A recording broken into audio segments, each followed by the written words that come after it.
sim, da cultura do politicamente correto que impera na grande imprensa brasileira. Dentro da lógica do vitimismo estrutural, que vai prevalecer não só na mídia, mas também na academia, nos meios culturais, é impróprio você mostrar membros de minorias sociais oprimidas ou supostamente oprimidas como opressoras, como agressoras. Isso é um fato. Para usar uma máxima aí repercutida pelo nosso chefe de jornalismo, que a Paulinha trouxe, o Felipe Moura Brasil, nos Pingos nos Is, abre aspas, gays só morrem, nunca matam. Qual que é a narrativa? Minoria é oprimida e morre, maioria é opressora e mata. Outro exemplo, agora invertendo a polaridade, cristãos só matam, nunca morrem.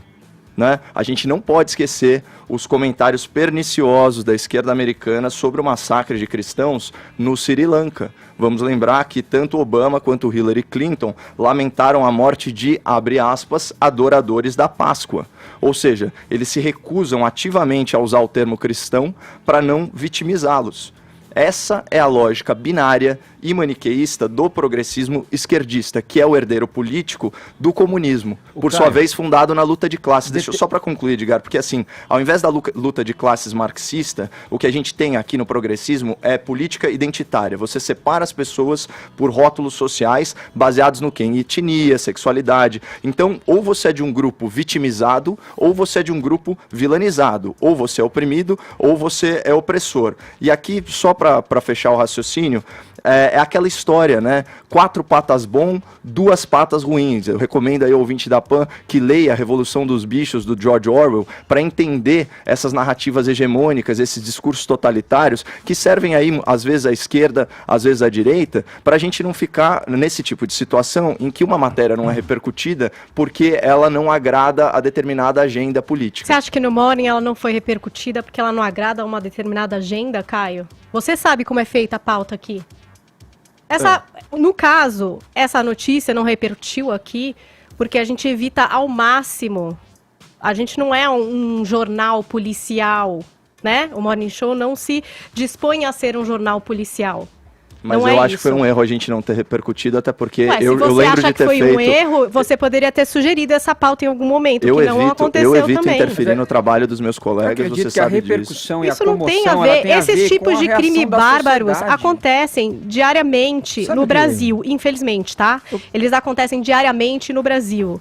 Você tem que pensar num editorial. Gente, o Jornal do Datena, muito provavelmente, acompanhou no passo a passo o que aconteceu nesse crime. Esse crime, em especial, não foi escolhido para ser tratado aqui, não por causa de uma agenda. E hoje ele foi escolhido, por quê? Porque houve aí essa fala de um deputado.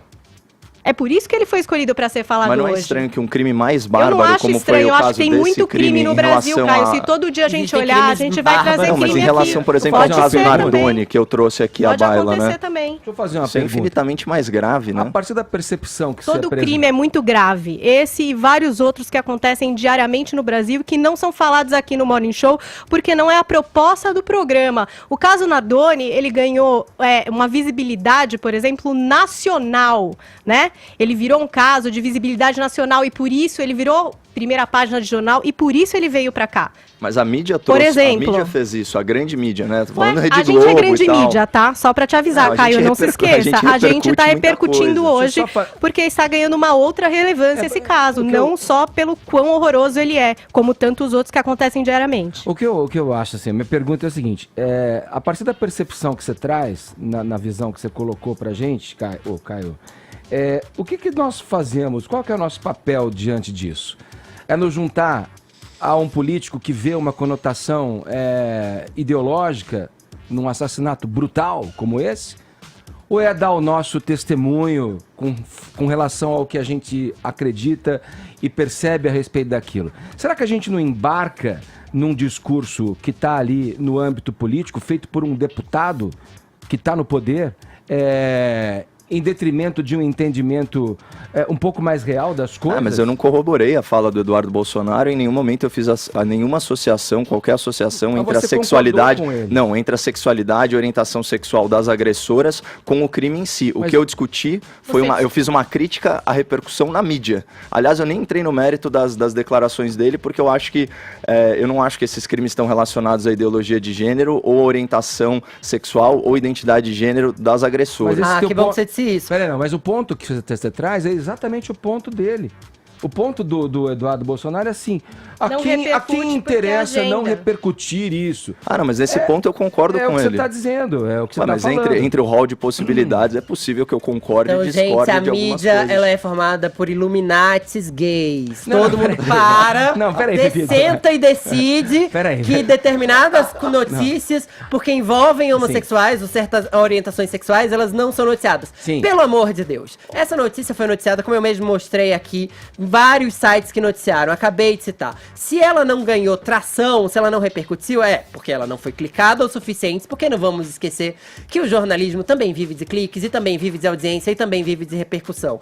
Ela não ganhou tração basicamente porque ela não demonstrou, não despertou o mesmo interesse do que outras. Isso significa que o crime é menos bárbaro? Pelo amor de Deus, não. O crime é bárbaro, ele é horroroso, ele é nojento, ele é desagulhar qualquer estômago. Mas crimes bárbaros acontecem todos os dias. O que se questiona aqui é o uso político de um crime bárbaro para atacar determinadas categorias. Aliás, não ajuda em nada quando a gente tenta simplificar as coisas dizendo que cristãos são maus, ou que heterossexuais são maus, ou que homossexuais são bons. Porque a gente esquece... Um segundo só, Edson, eu tô concluindo. Porque a gente esquece o ponto mais simples de tudo. Existem pessoas boas e ruins dentro de toda e qualquer categoria. Existem cristãos bons e cristãos ruins. Existem gays bons e gays ruins. Existem héteros bons e héteros ruins. E isso é tão óbvio que eu não tô acreditando que eu tô falando em 2019 na rádio. Esse é um tema que eu queria te perguntar diretamente. A politização de uma atrocidade como essa. Essa é a questão. Que talvez caiba lá o deputado eleito por São Paulo, babá. Mas cabe a nós tomar esse partido, corroborar uma afirmação de que, olha, a quem interessa isso. Eu não sei, essa questão que eu faço, essa reflexão que eu coloco aqui. Se fosse para matar em uma frase, eu acho que a repercussão é politizada e eu estou acompanhando, inclusive, o entendimento do nosso chefe de jornalismo. Ele identificou essa narrativa, né? Mas isso jamais associado ao ato criminoso em si, mas sim a repercussão que setores da mídia dão, porque existe um gargalo aí, né, para você amplificar esse assunto. Se a Globo não fala sobre o assunto, a repercussão dele é menor, ponto final. Perfeito, eu tô com você aí nessa história. Só lembraria o seguinte, com todo respeito ao nosso chefe de jornalismo aqui, mas antes de qualquer coisa, venha o que você, pessoalmente, como ser indivíduo, pensa das coisas, né?